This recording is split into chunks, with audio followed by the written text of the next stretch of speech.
Hello guys, welcome back to our YouTube channel पढ़ाई पूरी। मैं आपके लिए नया चैप्टर लेके आई हूँ, why do we fall ill. अब आप ये पूछेंगे कि मैम आपने टिश्यू क्यों नहीं कराया। तो मैं आपको बता दूँ, जैसे कि जो फर्स्ट चैप्टर था हमारा cell the fundamental unit of life, उसका लेवल थोड़ा सा हाई है। सिमिलरली टिश्यू भी ऐसा ही चैप्टर हो जाएगा। तो उन दोनों चैप्टर में बैलेंस बनाने के लिए हम एक मॉडरेट चैप्टर स्टार्ट कर देते हैं। तो हम नया chapter and fresh topic start करते हैं, why do we fall ill. अब हम बीमार क्यों पड़ते हैं, हमें ये पता होना चाहिए। The activity perform inside in our body by the internal organs are all interconnected. कि हमारी बॉडी में जो भी इंटरनल ऑर्गन्स हैं वो क्या होते हैं, एक दूसरे से इंटरकनेक्टेड होते हैं, है ना। तो इंटरकनेक्टेड होते हैं, लेकिन क्या होता है, वो सारे के सारे बॉडी पार्ट्स अपना फंक्शन अलग अलग करते हैं, है ना। सबका क्या होता है कि जो एक्टिविटी है वो काम करने का तरीका अलग होगा। फॉर एग्जाम्पल हार्ट ले लेते हैं। हार्ट क्या करता है, हमारा पंप करता है हमारी बॉडी में जितना ब्लड है। तो क्या होगा, हमारी बॉडी में जो ब्लड पंप कर रहा है वो कौन करेगा, हार्ट करेगा। अब ब्रेन क्या करता है, सोचने का काम किसका है, हमारा ब्रेन का। मतलब कि किस टाइम पे हमें क्या बोलना है, ठीक है, कैसे हमें रिएक्ट करना है, वो कौन सोच करेगा उस काम को, ब्रेन करेगा। अब किडनी है, किडनी क्या करता है, जितने भी हमारी बॉडी में वेस्ट मटेरियल है उसको फिल्टर आउट करने का कौन काम करता है, हमारा किडनी। तो क्या हुआ कि जितने भी हमारे बॉडी पार्ट्स हैं उन सब का क्या हुआ, अलग अलग फंक्शन हुआ काम करने का। अगर हमारा कोई भी इनमें से कोई भी ऑर्गन काम करना बंद कर दे या प्रॉपर काम ना करे तो क्या होगा, हमारी बॉडी में क्या होगा, डिस्टर्बेंस क्रिएट हो जाएगी। तो उस डिस्टर्बेंस क्रिएट होने की वजह से क्या होगा कि हमारी पूरी बॉडी का फंक्शन बिगड़ जाएगा, पूरी बॉडी क्या होगी, प्रॉपर काम नहीं करेगी। तो यही रीज़न है कि हम क्या होते हैं, बीमार पड़ जाते हैं। ठीक है, अब इस क्यों होता है, क्या रीजंस हैं, किस वजह से हो रहा है, वो सारे के सारे एस्पेक्ट्स हम इस वीडियो में पढ़ेंगे। ठीक है, तो पहले हमें पता होना चाहिए हेल्थ क्या होती है। What do you mean by health. Health क्या होता है, it is a state of being well so that one can perform. मतलब क्या है, ये वो कंडीशन है या वो स्टेट है जिसमें कोई भी पर्सन, अगर वो फिजिकली फिट है, मेंटली फिट है या सोशली फिट है, तो उसी पर्सन को क्या कहेंगे हम कि he is healthy. For example, हम एक पर्सन को हेल्दी कब कहेंगे, अगर जो हमारे डेली बेसिस के टास्क हैं अगर उसको वो अच्छे तरीके से परफॉर्म कर रहा है तो क्या हुआ, वो हेल्दी हुआ ना। तो उसको बोलेंगे हम कि he is in a good health. तो let discuss all the factors that determine the better health.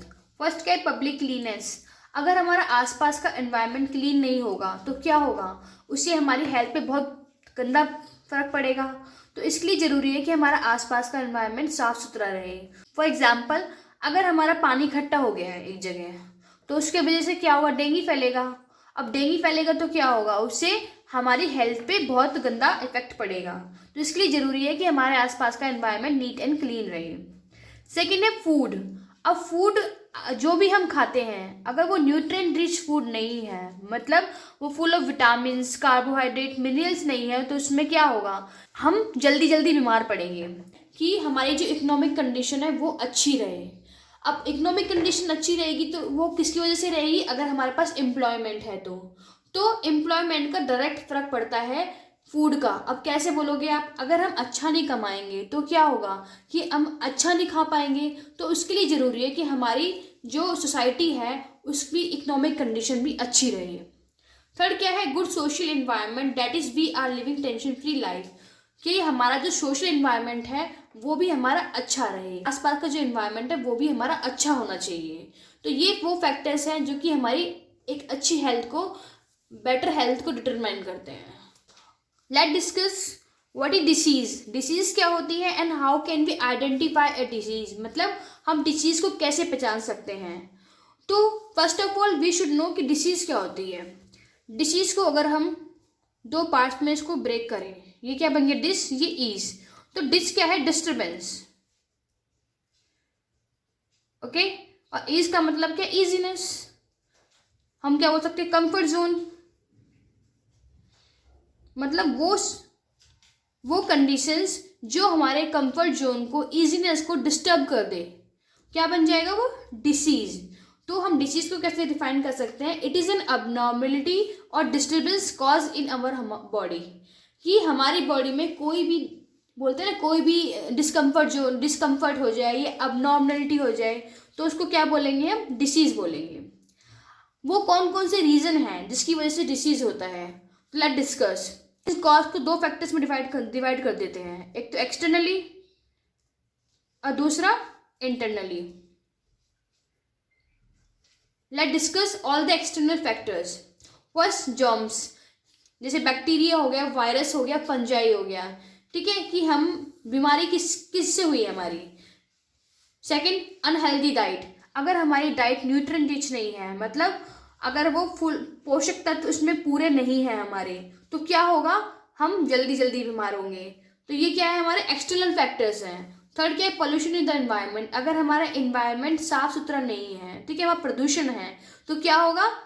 ये भी एक रीजन बनेगा हमारे डिसीज का। फोर्थ क्या है? Unhealthy lifestyle. अनहेल्दी लाइफस्टाइल क्या होती है कि सपोज आप मॉर्निंग में, क्या होता है मॉर्निंग का परफेक्ट टाइमिंग क्या होता है? अगर हम नॉर्मल भी ले तो 6 से 8 के बीच में उठ जाना चाहिए, ठीक है, लेकिन हमारा टाइमिंग क्या है? हम उठेंगे 12-1 बजे। लंच का टाइम, हम ब्रेकफास्ट कर रहे हैं, ब्रेकफास्ट के टाइम पे लंच कर रहे हैं, तो क्या होता है? हमारे पूरी की पूरी जो हमारी डेली रूटीन है, जो पूरी पूरी दिनचर्या है, वो क्या होता है? डिस्टर्ब हो जाती है। उसकी वजह से क्या होगा कि हम कोई भी काम अच्छी तरीके से नहीं कर पाएंगे, ठीक है, हम लेजीनेस सा फील करेंगे। तो क्या हो गया? ये अनहेल्दी लाइफस्टाइल भी एक रीजन है हमारा डिसीज का। तो let discuss all the internal factor. अब इंटरनल फैक्टर क्या होते हैं? जो हमारे इंटरनली, मतलब जो बॉडी के अंदर से सीधा हमारे बॉडी पे इफेक्ट डाले हैं, ठीक है, तो वो क्या बनेंगे? हमारे internal factors. For example, first is harmonical imbalance. Harmonical imbalance क्या है? अगर हमारी बॉडी में हार्मोन्स प्रॉपर तरीके से काम ना करें तो क्या होगा? उनका सिस्टम बिगड़ जाएगा काम करने का, तो वो क्या कहलाएगा? हमारा हार्मोनिकल इम्बैलेंस। इसके एग्जाम्पल ले सकते हैं, जैसे डॉर्फिज्म है। डॉर्फिज्म मतलब बोनापन को हम क्या कंसिडर करते हैं? किसकी वजह से होता है? वो हमारा हार्मोनिकल इम्बैलेंस की वजह से होता है। इनफैक्ट मैं आपको बता दूं कि according to RPW act, RPWD act, ठीक है, RPWD क्या होता है? Right of person with disability act. तो क्या है? डॉर्फिज्म को एक एक्ट के अंदर क्या मान लिया गया? डिसेबिलिटी मान लिया गया। किसमें? 2016 में। तो ये किसकी वजह से होता है डॉर्फिज्म हमारा? ये होता है हमारा हार्मोनिकल इम्बैलेंस की वजह से, ठीक है। सेकंड क्या हो गया? एलर्जी की रिएक्शन, मतलब कोई भी एलर्जी हो जाए। थर्ड क्या है? Genetic disorder. ये क्या होता है कि अगर कोई प्रॉब्लम, ठीक है, सीधे पेरेंट्स से ऑफस्प्रिंग में चले जाए। ऐसे ही क्या हुआ? माल फंक्शनिंग ऑफ बॉडी ऑर्गन, मतलब कि हमारी बॉडी में कोई भी ऑर्गन अगर वो प्रॉपर तरीके से काम ना करे तो क्या हो जाएगा? वो इंटरनली फैक्टर बन जाएगा एक डिसीज में। तो इस तरह से हम एक्सटर्नल फैक्टर और इंटरनल फैक्टर को डिफ्रेंशिएट करते हैं। इंटरनली क्या होंगे? जो हमारी बॉडी के अंदर से सीधा अंदर पे इफेक्ट डाले हैं, वो होंगे इंटरनली फैक्टर। एक्सटर्नल क्या होंगे? जो इन्वायरमेंट, जो आसपास का इन्वायरमेंट हमारी बॉडी पे इफेक्ट डाल रहा है, वो कहलाएंगे एक्सटर्नल फैक्टर, है ना। अब जो जर्म्स हैं ये भी एक्सटर्नल हो गए। अनहेल्दी डाइट, हम बाहर से कोई चीज़ें खा रहे हैं ना, तो क्या होगा? हमारी बॉडी इफेक्ट डालेगा, तो ये एक्सटर्नली बन गया। Pollution in the environment, unhealthy lifestyle, है ना। तो ये सारी की सारी चीज़ क्या है? हमारे एक्सटर्नली इफेक्ट डाल रहे हैं हमारी बॉडी पे।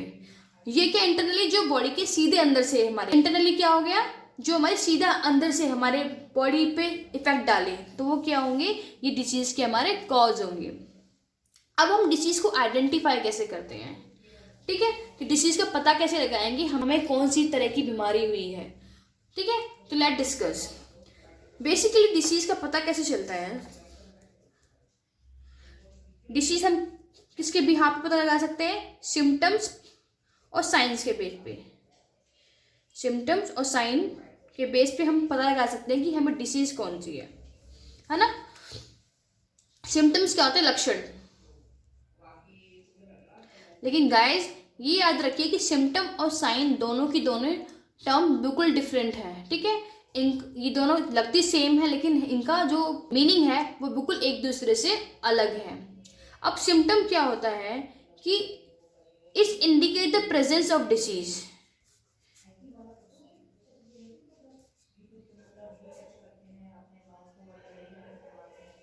सिम्टम क्या होता है? It indicate the presence of disease, मतलब हमें डिसीज के बारे में बताएगा कि हाँ आपको कोई डिसीज हुई है ना।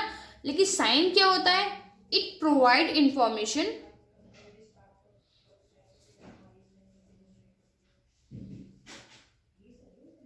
About the presence of particular disease.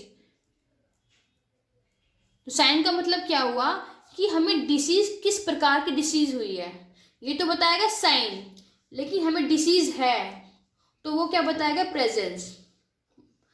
ठीक है, ये क्या पता है? It indicates the presence of disease. On the other hand sign क्या आएगा? It gives the information about the presence of particular disease. For example क्या हुआ? आप बीमार हो गए, ठीक है, आपको फीवर हो गया। तो जो फीवर हुआ है आपको, ये क्या सिम्टम? ये सिम्टम बता रहा है हमें कि आप बीमार हो गए, आपको कोई डिसीज हुई है ना। लेकिन आपको फीवर किस चीज का हुआ है? आपको फीवर चिकन पॉक्स का हुआ है, टाइफाइड का हुआ है, डेंगू का हुआ है, या निमोनिया का हुआ है? तो ये क्या बताए? ये साइन बताएगा। और ये किस टाइप की बीमारी हुई है ये हम किससे बता सकते हैं इजीली? ये हम लैबोरेटरी टेस्ट से। On the basis of laboratory test doctor identify कर पाता है कि हमें किस टाइप का बीमारी हुई है। अब लैबोरेटरी टेस्ट क्यों इंपॉर्टेंट होते हैं? क्योंकि डॉक्टर ये पता लगा पाता है कि एग्जैक्टली हमें कौन सी प्रॉब्लम हुई है। इन्हीं टेस्ट के बेस पे डॉक्टर ये पता लगा पाएगा कि हमें उस पेशेंट के साथ किस तरह का ट्रीटमेंट देना है।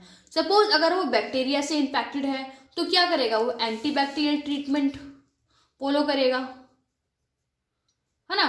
अगर वो वायरस से इन्फेक्टेड है तो क्या करेगा? वो एंटीवायरल ट्रीटमेंट फॉलो करेगा। अगर वो फंगस से है तो क्या करेगा? वो एंटी फंगल ट्रीटमेंट फॉलो करेगा, है ना। तो इसीलिए हमारा लैबोरेटरी टेस्ट बहुत जरूरी है, जिसके बेसिस पे डॉक्टर फाइंड आउट कर पाएगा कि उसको प्रॉब्लम क्या है ना। तो लेट डिस्कस कि हेल्दी और डिसीज फ्री में क्या डिफरेंस है। ये थोड़ा सा कंफ्यूज रहता है गाइस, सब लोग इसमें कंफ्यूज हो जाते हैं। ये सेम सेम लगता है लेकिन ये दोनों एक दूसरे से बिल्कुल अलग है। हेल्दी और डिसीज फ्री क्या है? हेल्दी क्या है? वो कंडीशन जिसमें कोई भी पर्सन फिजिकली, मेंटली या सोशली फिट हो, वो क्या होगा? हेल्दी। लेकिन डिसीज फ्री क्या होगा? बस वो उसमें किसी भी तरह की कोई डिसीज ना हो, उसको कह लेंगे हम disease free. It refers to the individual physical and social environment. लेकिन डिसीज फ्री में क्या है? वो सिर्फ इंडिविजुअल को ही रेफर करेगा, ठीक है। The individual has a good health. इसमें क्या हुआ? इंडिविजुअल की हर तरीके से वो फिट एंड फाइन होगा। लेकिन इसमें क्या है? डिसीज फ्री में वो गुड हेल्थ उसकी हो भी सकती है और उसकी पुअर हेल्थ भी हो सकती है। ये डिपेंड करेगा उसके आसपास के इन्वायरमेंट पे और उसके पर्सनल एटीट्यूड पे,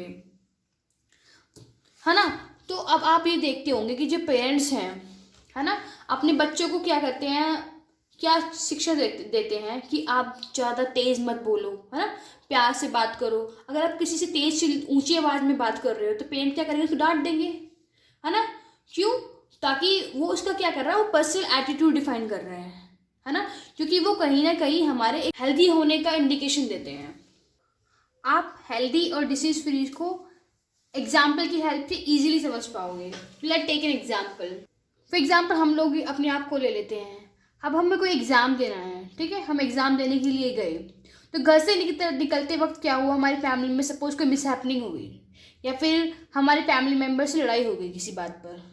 तो क्या होगा? हम एग्ज़ाम करते वक्त क्या होगा? हमारा जो मेंटल लेवल है, जो हमारा स्ट्रेस है एग्ज़ाम करते वक्त, क्या होगा? वो काफ़ी ज़्यादा होगा।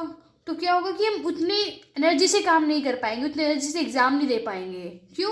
क्योंकि उस टाइम पे मेंटली फिट नहीं होंगे, ठीक है। हम डिसीज फ्री तो है उस टाइम पे, लेकिन क्या हुआ? हम मेंटली फिट नहीं हुए।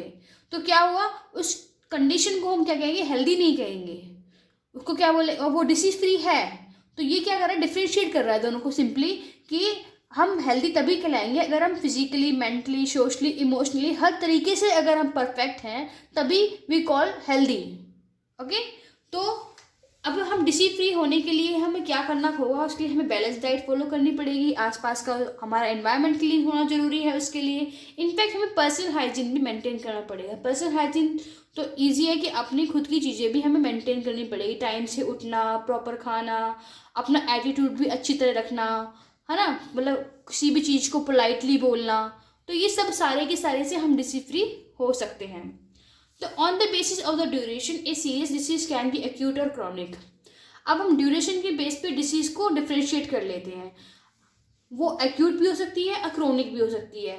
ठीक है, अगर वो शॉर्ट ड्यूरेशन के लिए है तो क्या होगा, वो एक्यूट डिसीज कहलाएगा। अगर वो लॉन्ग लास्टिंग चल रही है तो क्या होगा, वो क्रोनिक डिसीज में कहलाएगा। सेकेंड पॉइंट क्या हो गया, पर्सन। इसमें क्या होता है कि मैक्सिमम जितने भी पर्सन हैं वो एक्यूट डिसीज से क्या होता है, सफ़र हो रहे होते हैं, लेकिन जो क्रोनिक है उसमें सिर्फ कुछ लोग ही क्रोनिक डिसीज से सफ़र होते हैं। अब body damage, these do not cause long term bad effects on human health. Chronic disease में क्या होगा, लॉन्ग ड्यूरेशन की वजह से क्या होगा, हमारे जो ऑर्गन है उस पर उसका बैडली इफेक्ट हो सकता है, या हम कह सकते हैं ऑर्गन हमारा डैमेज भी हो सकता है। ठीक है, फोर्थ पॉइंट क्या होगा, हमारी रिकवरी। अब एक्यूट डिसीज में क्या होता है कि अगर हम उसको प्रॉपर ट्रीटमेंट करें तो क्या होगा, नहीं हमारी रिकवरी रेट इसमें अच्छी होती है, लेकिन क्रोनिक के केस में क्या होता है, सेल्डम ही, रेयर ही हमारी रिकवरी हो पाती है। इफेक्ट में क्या होता है कि इसमें क्या होता है, ना तो हमारी वेट पे फर्क पड़ता है, ना ही हमारी कोई हमारे बॉडी के अंदर वीकनेस आती है। लेकिन क्रोनिक डिसीज में क्या होता है कि हमारा वेट भी लूज हो जाता है, हमें टायर्डनेस भी फील होती है, तो इससे हमारे बॉडी पे बहुत गंदा इफेक्ट पड़ता है क्रोनिक केस में। नेक्स्ट है हमारा loss, interruption of work and loss of efficiency are of shorter duration. लेकिन इस केस में क्या होगा, हमारे काम का भी नुकसान होगा, है ना, हम काम पे नहीं जा पाएंगे तो क्या होगा, हमें ऑब्वियसली जॉब से भी निकाल देंगे, तो क्या होगा, इसमें हमारे एफिशिएंसी का भी लॉस होता है और इसमें हमारे काम पे भी बहुत गंदा इफेक्ट पड़ता है। अब टाइम क्या है, ये क्या होता है, रैंडमली कभी भी हो जाती है, लेकिन ये क्या होता है, इसमें पर्टिकुलर बीमारी होने के लिए एक लंबा टाइम चाहिए होता है हमारी बॉडी में, या फिर हम कह सकते हैं कि जो इसमें जो बीमारी होगी उसको एक पर्टिकुलर टाइम चाहिए होगा उस बीमारी को बनने में। तो क्रोनिक डिसीज को बहुत लंबा समय चाहिए होता है एक डिसीज बनने में। एग्जाम्पल कैसे क्या होगा, कोल्ड हो गया, कफ हो गया, टाइफाइड हो गया, कोलेरा हो गया, डायरिया हो गया, क्या हो गया, हमारे एक्यूट डिसीज के अंदर हो गए। On the other hand chronic disease में क्या हो गया, हमारा टीबी हो गया, डायबिटीज़ हो गया, एलिफेंटियासिस हो गया, कैंसर हो गया, हार्ट डिसीज हो गया। अब टीबी क्या होता है, ट्यूबरक्लोसिस, और एलिफेंटियासिस क्या होता है, इसमें क्या होता है, हमारे जो पैर हैं वो हाथी की तरह सूज जाते हैं, बहुत मोटे हो जाते हैं, है ना। तो इसी बेसिस पे हम एक्यूट डिसीज और क्रोनिक डिसीज को हम डिफ्रेंशिएट कर सकते हैं। लेकिन गैस, एक्यूट डिसीज को हल्के में मत लेना। ये क्या होता है, एक्यूट डिसीज दिखता छोटा सा है कि छोटी सी है, कोई बात नहीं, हमने नहीं भी ट्रीटमेंट करेंगे तो चल जाएगा, पर ऐसा नहीं है, इसको भी प्रॉपर ट्रीटमेंट करना चाहिए, इसको भी लाइट नहीं लेना चाहिए। एक्यूट डिसीज में समटाइम डेथ भी हो जाती है। ओके, तो इस टॉपिक में, इस चैप्टर में हमने क्या पढ़ा कि डिसीज क्या होती है ना, हम बीमार कैसे पड़ते हैं, वो कौन कौन से एस्पेक्ट्स हैं या वो कौन कौन से फैक्टर्स हैं जिसकी वजह से डिसीज होती है हमें, कैसे हम डिसीज फ्री रह सकते हैं, हेल्दी और डिसीज फ्री में डिफरेंशिएट क्या हो, हेल्दी और डिसीज फ्री में डिफरेंशिएट किया हमने, एक्यूट और क्रोनिक डिसीज में डिफरेंस पढ़ा हमने।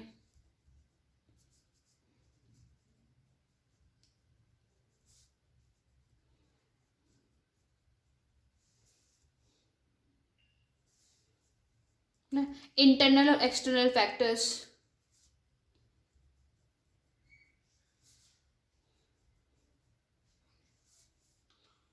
जो डिसीज के रिस्पॉन्सिबल करते हैं। तो हम ये सारे के सारे टॉपिक इस वीडियो में पढ़ा है हमने। If you have any doubt तो please mention in my comment section. At last, hashtag पढ़ाई पूरी। If you like my content, so guys please like, share and subscribe my channel. पढ़ाई पूरी। Thank you. So guys, like and subscribe to my YouTube channel.